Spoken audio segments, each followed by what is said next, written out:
Guys आज आपण discuss करतोय जेई ऍडव्हान्स 2016चा तडका आणि हा जेओसी मधला सगळ्यात भारी प्रश्न आहे मुलांनो. क्लिअर आहे का? आता ह्या प्रश्नामध्ये कसा ट्रेंड असेल बाबांनो, हा ना, जेई ऍडव्हान्स 2016 मध्ये, हा ना, आणि एकदम रापचिक पद्धतीने तुम्हाला कळेल. पहिल्यांदा सुरू ह्याचा ट्रेंड कसा असेल बघा. हे 4 ऑप्शन्स आहेत. सगळ्यात पहिल्यांदा सुरू सगळ्यात जास्त ऍसिडिटी कोणाची असेल? ऍसिडिटी असेल 1 ची, कारण 1 मध्ये आर्थोला 2 पोझिशन आहेत, म्हणजे याच्यामध्ये कोणता इफेक्ट आहे? आर्थो इफेक्ट आहे गाईज. 1 हा सगळ्यात जास्त असेल. पॉइंट क्लिअर आहे?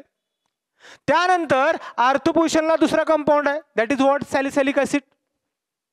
हा जो OH ग्रुप आहे गाईज, हा कोणत्या पोझिशनला आहे? तो +M आहे का -M आहे? तो +I आहे का -I आहे? ते महत्वाचं नाही, इम्पॉर्टंट आहे त्याची पोझिशन. त्याची पोझिशन कुठे आहे? आर्थो पोझिशनला आहे. म्हणजेच काय होणार आहे? ह्याचं आणि ह्याचं काय होणार आहे बाबांनो? इंट्रॅक्शन होणार आहे आणि त्याची प्लेनॅरिटी काय होणार आहे? लूज होणार आहे. हा बेन्झीन रिंग आहे, ह्याच्यावरती हा COH ग्रुप आहे. हा COH ग्रुप असा राहत नाही, हा कसा होतो? असा होतो. म्हणजे काय होतं? त्याची प्लेनॅरिटी लूज करतं, त्यामुळं त्याची ऍसिडिटी वाढते. हे आपण बघितलं होतं.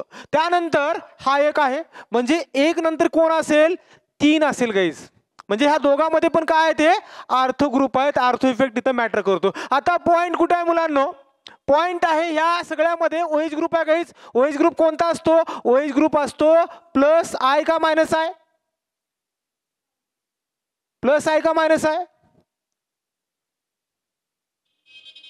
हा, देणार आहे का घेणार आहे? आपण R नी कंप्लीट करूयात, हा ना. +R आहे का -R आहे? ज्यांच्याकडे लोन PS आहेत ना गाईज, आपण रेझोनन्स न सॉल्व्ह करूया त्याला. हा कसा असेल? +R असेल ना, और +M असेल. हा +M का असतो? +M is inversely proportional to acidity. +M is inversely proportional to what? Acidic. Inversely proportional to acidic strength. लक्षात येते का? म्हणजेच काय? +M नको पाहिजे आपल्याला. आणि हा झाला, ठीक आहे. इथं ह्या दोघांचा ट्रेंड तर कळला. 1 नंबरला हा आहे आणि ह्या 2 नंबरला हा आहे. 1 नंतर 3 आहे. आता मुद्दा ह्या दोघांपैकी कोण जास्त आहे ऍसिडिक? 2 आहे का 4 आहे? आहे तर काय आहे? लक्षात घ्या, ह्यामध्ये कोण असेल बाबांनो? ह्यामध्ये 2 असेल. 2 का 2 असेल बघा? 2 असेल गाईज, 2. आणि नंतर काय असेल? 4 असेल. आता म्हणा सर हा कस काय जास्त ऍसिडिक असेल 4 पेक्षा? त्याचं रिझन आहे रेझोनन्स इफेक्ट. हा OH ग्रुप कोणत्या पोझिशनला आहे? तो पोझिशन आहे त्याची गाईज मेटा पोझिशनला आहे. आणि रेझोनन्स इफेक्ट मेटा पोझिशनला मॅटर करत नाही, वर्क करत नाही. लक्षात आलं का?